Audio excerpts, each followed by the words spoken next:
Imagine this. A simple man walks into a billionaire's mansion to deliver a $12,000 package. But what freezes him in place isn't the luxury. It's a photograph on the billionaire's desk. A picture of his own wife, taken 25 years ago, when she was just 16. And when he demands answers, the billionaire simply says, "I can't tell you. Not yet." What Harris thinks is the beginning of betrayal is actually the doorway to a truth that was stolen, buried, and forgotten for decades. Harris had entered countless homes as a delivery driver, but nothing came close to the quiet coldness of Victor Ashford's mansion. The billionaire's world was carved in marble, silence, and secrets. Harris carried nothing more than a package. Yet the moment he stepped inside, he felt like he had walked into someone else's life. While Victor signed the papers, Harris's eyes wandered and froze on the desk in a silver frame sat a photograph of a teenage girl, brown eyes. Same smile, same small dimple on the left cheek. Maria, his wife. But 16, far younger than when he met her. His heart slammed against his ribs. What is this?" Harris whispered, pointing at the frame. For a moment, Victor Ashford, a man known for never showing emotion, stiffened. He reached forward, almost too quickly, and turned the frame face down. "That photo is not your concern," Victor said quietly, voice tight. Leave it. Leave it." But how could he? Harris walked out of the mansion with the world spinning around him. Every memory with Maria, their late-night talks, their laughter, their vows, suddenly felt like broken glass in his hands. Was she hiding something? Had she known this billionaire? Why did Victor look afraid? At home, Maria's smile faltered the second she saw his face. "Harris? What happened?" He showed her nothing. Not the picture, not the questions, just the pain in his eyes. But when he finally told her, her expression didn't turn guilty to it turned terrified. "I don't know him," she whispered, voice trembling. "I swear to you, I don't." Suspicion clung to the air like smoke. Two people who trusted each other with their lives, suddenly unsure of what was real. And somewhere in the shadows of their past, a truth neither of them ever knew was waiting to break free. The next few days were torture. Harris tried to act normal, but the image of Maria's teenage photo in Victor Ashford's mansion haunted him like a ghost that refused to leave. Every time Maria laughed, he wondered if that laugh had been shared with someone else long before him. Every time she touched his hand, he felt the questions burning under his skin. He wanted to trust her. But trust doesn't survive well when the past refuses to stay dead. And then came the moment that shattered whatever peace he had left. The man in the gray coat. It happened on a rainy Thursday evening. Harris had finished his last delivery early and was driving home when he saw her, Maria, standing under the awning of an old cafe on Rosewood Street. Her umbrella was closed, rain soaking her hair, but she wasn't trying to leave.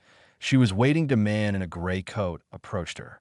Tall, well-kept, mid-50s, with the kind of posture that belonged to someone educated, powerful, or used to carrying heavy secrets. Harris didn't recognize him. But Maria did. She stepped toward him with a look Harris couldn't place. Not love, not fear, not happiness. Something in between. Something complicated. Harris pulled his car to the side, heart pounding so loud he could barely hear the rain. He watched as the man spoke softly, almost gently, and then handed her a small envelope. Maria stared at it for a long time, then pressed it to her chest. Her eyes shimmered, not just with rain, but emotion. Deep emotion. The man touched her arm, said something, and walked away. Not a lover's touch, not a stranger's touch, something else entirely. Maria stood frozen for a few seconds before tucking the envelope into her purse like it was made of glass. Then she wiped her face and walked in the opposite direction. But she wasn't going home. She was hiding. Harris felt something inside him crack. The lie. When Maria finally returned home that night, Harris was waiting at the dining table. Her clothes were dry now. Her smile practiced. "Long day?" she asked. Harris kept his voice steady. "Where were you?" Maria blinked. "Too fast.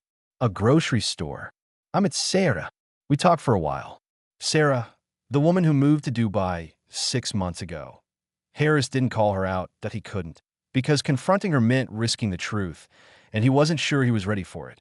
"Okay," he whispered, even though his heart said liar. Maria walked into the kitchen as if nothing had changed, but everything had. The envelope later that night, when Maria was asleep, Harris sat in the dark living room, staring at the empty hallway. His chest felt heavy, painful, like jealousy mixed with betrayal, mixed with fear. He wasn't angry, he was breaking. The woman he trusted more than anything in the world was meeting strangers and hiding envelopes. He didn't want to check her purse, he tried not to. But the truth is, suspicion makes good people do things they never thought they would. With shaking hands, he opened the zipper. The envelope was still there. Plain, cream-colored, no name. Inside was a single sheet of paper. He slid it out under the dim lamp. IT wasn't a love letter. IT wasn't money. IT wasn't a hotel receipt or anything that screamed infidelity. To IT was a birth certificate. Harris blinked hard, thinking his eyes were playing tricks on him. The name on the certificate wasn't Maria's, and it wasn't his. It was baby girl Maria Leone, born 1999. Maria Leone, not Maria Harris, not even Maria Alvarez. The maiden name she had always claimed. He stared at the document, reading every line, every detail. The mother's name, unknown to father's name, classified, issued by Private Record Division, authorized by Victor Ashford. A chill ripped through Harris's spine. Why was a billionaire authorizing his wife's birth records? Why was Maria meeting another man, James Mercer, as Harris would later discover, who carried documents connected to Victor Ashford? And why had Maria hidden all of this? He returned the certificate and placed the envelope back exactly where it had been. He sat again in the dark, staring at the floor, feeling the world tilt under him. Maybe she wasn't cheating. Maybe something far more terrifying was happening. The spiral over the next few days, Harris watched Maria with new eyes. When she cooked, when she hummed, when she folded their laundry. Every smile felt like a question. Every touch felt like a clue. She seemed sadder, like she was carrying a weight she couldn't put down. One evening, Harris found her sitting alone on the balcony, staring at the night sky. Her shoulders were trembling. He almost went to her, almost held her, almost asked, "What are you hiding from me?" But fear stopped him. Fear of the answer. Fear that the life they built together was based on a lie. Not of love, but of identity. The photo, the billionaire, the man in the gray coat, the envelope. The clues no longer pointed to cheating. They pointed to something deeper, something older, something buried for decades, that a secret so big it was worth hiding from the one person Maria loved most. And Harris had no idea that he was standing on the edge of a truth that would change everything he thought he knew about Maria and about himself. Harris didn't sleep. Not after the envelope. Not after the birth certificate. Not after realizing his wife, the woman he ate beside, dreamed beside, lived beside, might not even be who she thought she was to be. Why morning, he had made a decision, and oh more guessing, and oh more silent suffering, and oh more spiraling in the shadows of secrets. He was going to Victor. Breaking into the billionaire's world. Victor Ashford's private NYC office wasn't a place normal people could enter. IT was a world of glass, steel, and men in black suits who didn't blink. But Harris walked straight into the lobby like a man ready to burn his own life to understand the truth. "I need to see Victor," he said. The receptionist gave him a tight, polished smile. "Do you have an appointment?" "No." Harris's voice shook with anger and fear. "But he knows why I'm here." Something in his tone, or maybe the raw desperation in his eyes, made the woman hesitate. She picked up a phone, murmured a few words, and then nodded slightly. "Take the elevator to the 71st floor." Harris stepped inside, heart thundering, palms sweating. Every floor the elevator climbed felt like stripping away another layer of denial. When he reached the top, 2 guards waited, but they didn't stop him. They opened the door to Victor's private office. Was enormous, lined with dark wood, glowing bookshelves, and a wall of glass overlooking New York City like he owned it. Which in many ways, he did. Victor was standing with his back to the door, hands behind him, as if he had been waiting. The explosion. Harris didn't waste a second. "Why is there a 4-year-old birth certificate with your name on it?" he demanded. His voice cracked like glass. "Why did you have a picture of my wife when she was barely 16? What the hell are you doing? Who are you to her?" Victor didn't turn. Not at first, but Harris kept going, anger rising like fire. Are you stalking her? Threatening her? What do you want from her? Why is she meeting that man? Why is my wife? She isn't who you think she is. Victor's voice finally broke through the storm. Slow, L-O-W-S, oh calm, it felt dangerous. Harris froze. Victor turned around. His face looked older than before. Heavier, worn from years of carrying something he couldn't put down. For the first time since Harris met him, the billionaire didn't look powerful, he looked broken. Sit, Victor said. I'm not sitting, Harris snapped. Victor didn't argue, he simply walked to his desk, opened a drawer, and placed a thick file on the table. Her name, Victor whispered, is not Maria. Harris felt his breath leave his body like someone had punched him in the chest. What the hell does that mean? Victor pushed the file forward. She's Sarah, he said. Sarah Ashford. My niece. The room tilted. Harris grabbed the side of the chair to steady himself. Niece? The word felt foreign in his mouth. No, she grew up alone. She told me her parents died when she was 17. She never mentioned you. Any of you. Victor inhaled sharply, eyes glossy. She didn't mention us because she doesn't remember us. The story Harris was never supposed to hear. Victor sat down, suddenly looking 10 years older. When Sarah was 4, my brother, her father, was involved in a federal investigation. Dangerous people wanted him silenced. He and his wife were murdered in their home. Victor paused, swallowing hard. Sarah survived. Barely. Harris stared, unable to breathe. The killers didn't take anything from the house except one thing. Victor continued. Her. Harris's heart stopped. They kidnapped her? He whispered. Victor nodded. And abandoned her months later in another state. No name. No identification. She entered the foster system as a Jane Doe. Somewhere in that process, her identity was erased. Erased. The word felt like a knife. Harris sank into the chair without meaning to. By the time we traced the kidnappers, they were dead. The trail was cold. And Sarah was gone. His voice broke. For 25 years, I searched for her. I spent millions. I hired investigators across 3 continents. Nothing. It was like trying to chase a ghost. Harris swallowed, throat tight, eyes burning. And then what happened? He whispered. Victor tapped the photograph frame that lay on his desk, the same one Harris had seen at the mansion. A new facial recognition algorithm flagged her picture online. He looked directly into Harris's eyes. Your wife's face matched Sarah's childhood image with a 99.6% probability. Harris felt a wave of heat and cold crash through him. That photo in my mansion. Victor's voice cracked. It was the last picture taken of her before she disappeared. Harris pressed a hand over his mouth. Maria, Sarah, the woman he loved, the woman he doubted, the woman he thought betrayed him. She was a victim, not a stolen child, that a lost identity. Not a liar. The envelope and the man in the gray coat, Harris finally whispered, and the man she met. James Mercer. Victor nodded. He worked for me. He's the head of my private investigation team. When the facial recognition flagged her, I sent him to verify whether she truly was Sarah. And the birth certificate, the only document we ever recovered, Victor said quietly.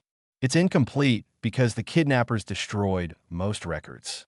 But Mercer found it in an old orphanage database before it was wiped. Harris felt tears in his eyes. She didn't tell me, he whispered. She didn't trust me. No, Victor shook his head gently. She didn't tell you because she didn't know what to believe. Imagine discovering your entire life might be a lie. Imagine thinking your name, your memories, your identity were all stolen from you as a child.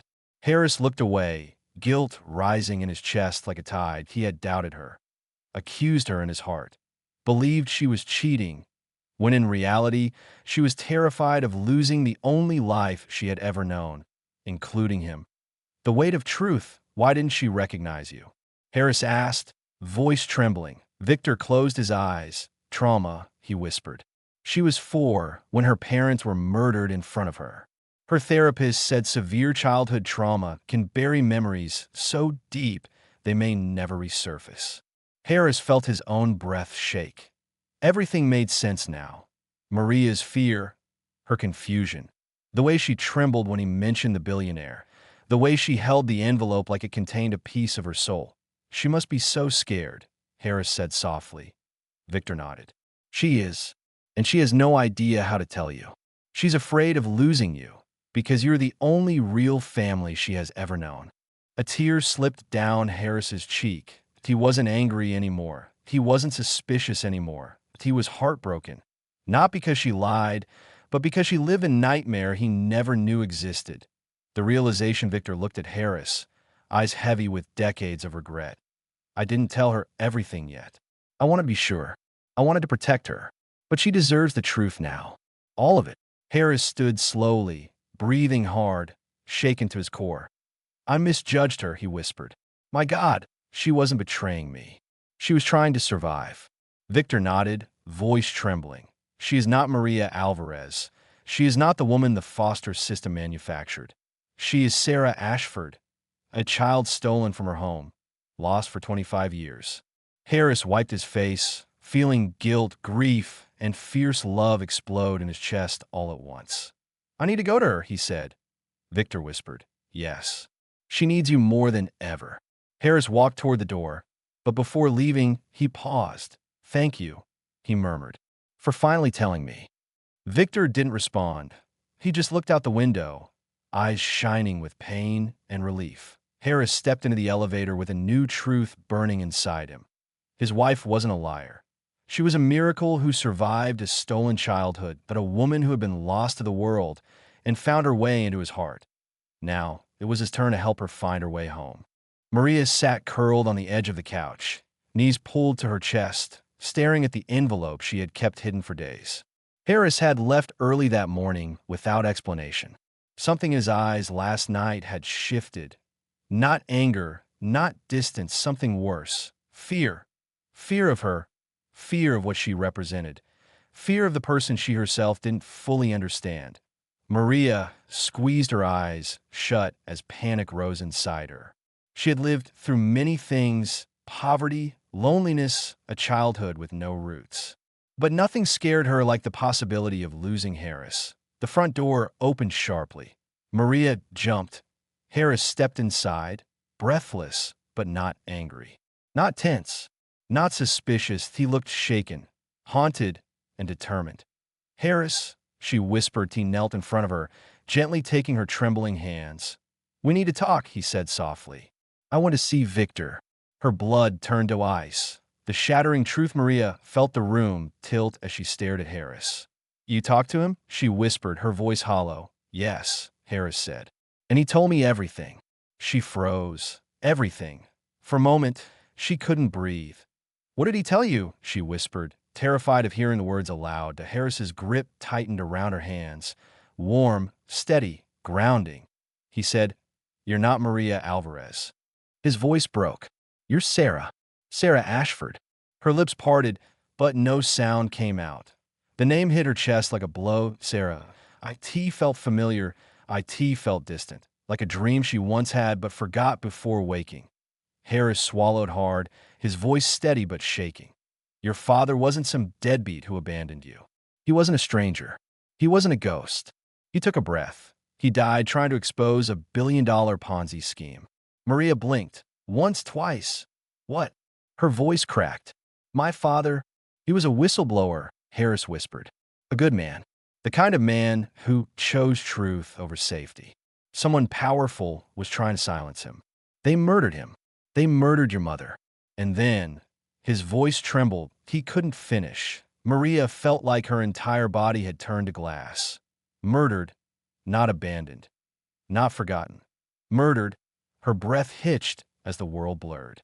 She pressed her hands against her face, shaking violently. No, she whispered. No, that's not true. My parents didn't. They didn't. I don't remember anything, Harris. I don't. You were 4 years old, Harris said, voice thick with hurt. You blocked it out. The trauma was so severe your mind buried the memories to protect you. She felt like a child again, small, lost, terrified. But then Harris pulled her into his arms, and she broke. Deep, guttural sobs tore out of her as decades of confusion, loneliness, and buried pain poured through her. Harris held her like she was the most fragile thing he had ever loved, And she was, after many minutes. She whispered against his shoulder, "Take me to him." He kissed her forehead. "I already called him. He's on his way." The man who never stopped searching when Victor Ashford walked into the apartment. He looked nothing like the billionaire she feared. He looked like a man who had walked through 25 years of loss. Maria stiffened, tears still clinging to her lashes.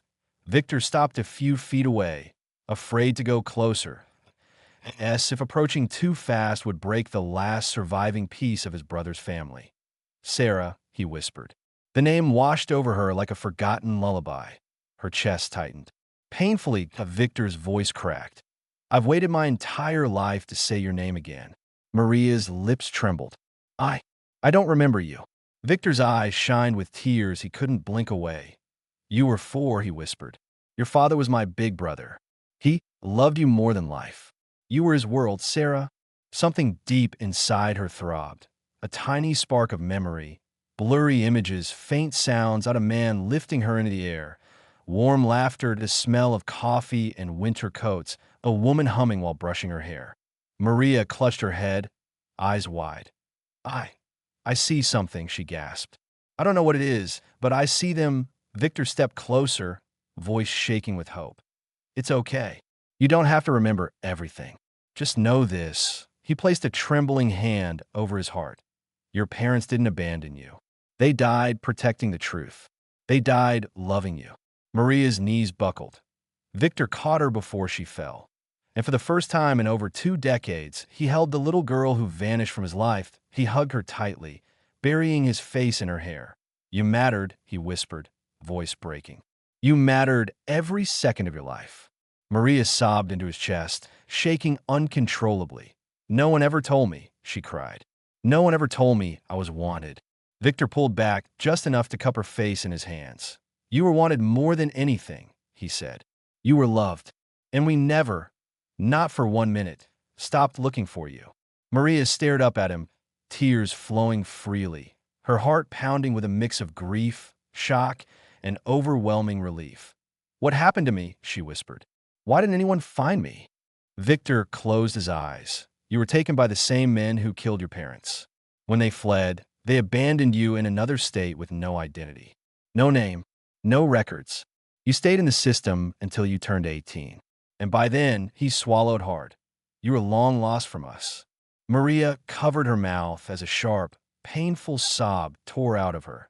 She had always believed she was forgotten, unimportant, discarded. But the truth was the opposite. She had been stolen from a family that never stopped searching. "The heart begins to heal," Victor gently led her to the couch.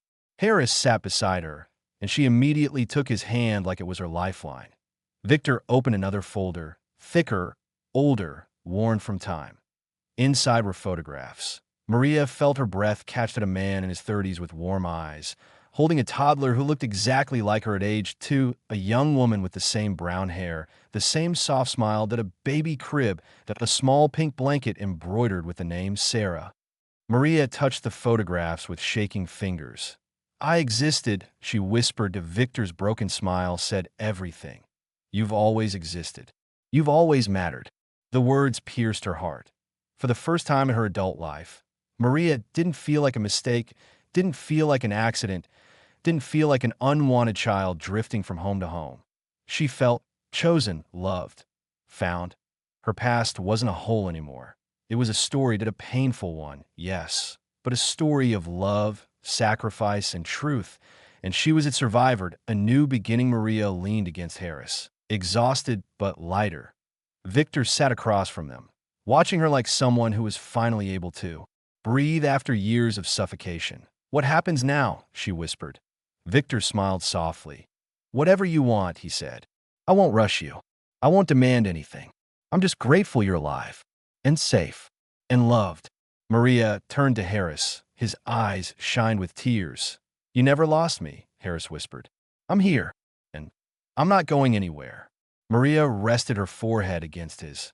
"I don't know who I am," she whispered. "Maria? Sarah? I don't know." Harris cupped her cheek, brushing away the tears with his thumb. "You're the woman I married," he said, "and the woman I love, no matter what name is on a piece of paper." She broke again, but this time, not from pain, from healing, from being seen, from being chosen, from finally understanding the one truth she was denied her whole life. She mattered. She always had. Maria, Sarah, closed her eyes as Victor's warm, relieved voice filled the room. You're home now. And for the first time in 25 years, she believed it. The news spread like wildfire that a dying witness, a former accountant from Voss Capital, confessed everything from his hospital bed. Names, dates, bribes, murder orders, and the truth behind the disappearance of a 4-year-old girl. His sworn statement cracked open a 25-year-old crime. Within 48 hours, 2 powerful figures were arrested. Richard Voss, the billionaire who orchestrated the Ponzi scheme. Margaret Foster, the political fixer who covered the murders and the kidnapping. For the first time in decades, the world finally knew the truth.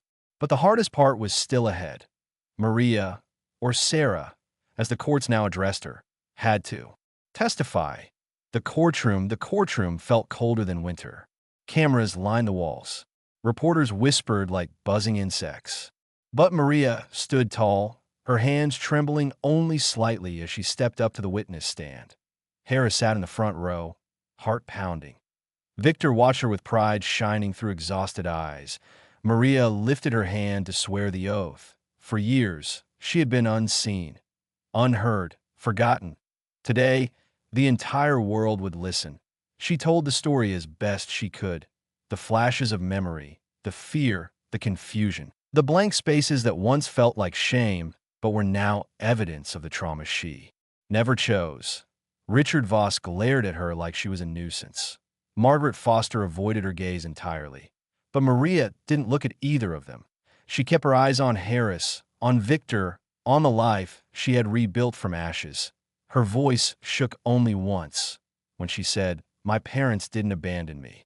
They were killed for telling the truth. And I survived. That's why I'm here today."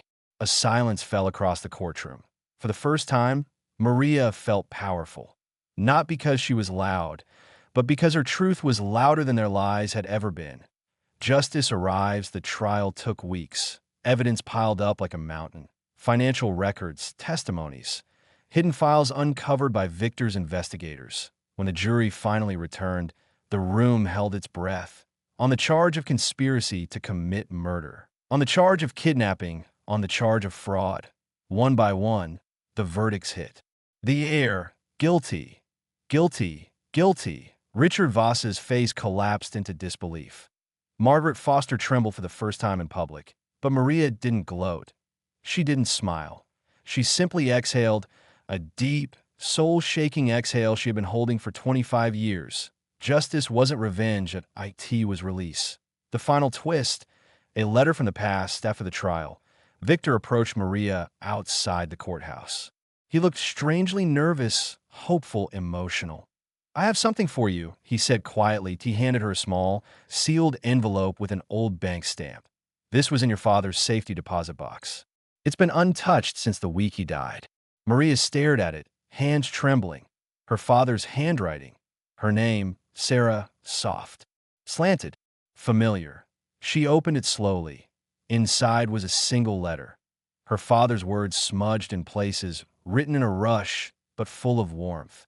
"My little Sarah, if anything ever happens to your mother and me, I want you to know something. You are our joy. You are our miracle. And no matter what darkness comes, keep your heart soft. Keep fighting for what's right, because you were born brave, and we love you with every piece of ourselves."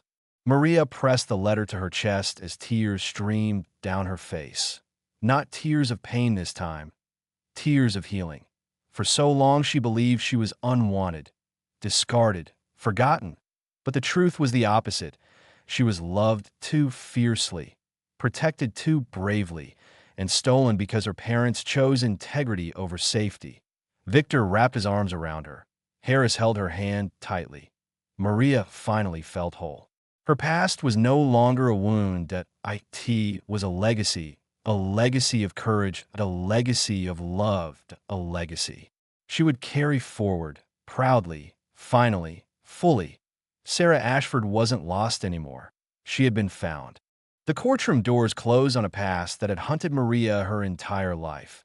But healing, that required something deeper than justice. With the truth finally uncovered, Maria used her inheritance not for comfort, but for purpose. She partnered with Victor and launched a reform program for the child services system. The same system that lost her, renamed her, erased her. Now, she fought to make sure no child would ever go missing inside its cracks again. Every success story felt like reclaiming a piece of her stolen childhood. T home. Things were quieter, softer. Harris held her differently now, not with fear of losing her, but with awe. He had witnessed her courage, her tears, her rebirth. And in that journey, their love didn't just survive the storm. It deepened in a way neither of them expected. They learned to speak honestly again, to listen, to trust. Maria stood in front of the mirror one morning, whispering her two names out loud. Sarah Ashford, Maria Harris. Two identities, point two lives, point one soul. For the first time, she didn't feel torn between them. She felt whole. Sarah was her blood. Maria was her heart. Both were real. Both were hers. And as she walked out into a world that once stole everything from her, she carried a new truth. Family isn't who you're born to, it's who refuses to let go of you in your darkest chapters. Your past may be stolen. Your identity may be hidden. But the truth always finds its way home. Maria spent 25 years living a life built on shadows. Her name, her memories, even her family taken from her. Yet when the truth finally surfaced, she discovered something far greater than the pain she carried. That love can rebuild what was broken. That courage can resurrect what was lost. And that justice, no matter how delayed, is never denied. That if you believe in the power of truth, if you believe every lost soul deserves a voice, share this story.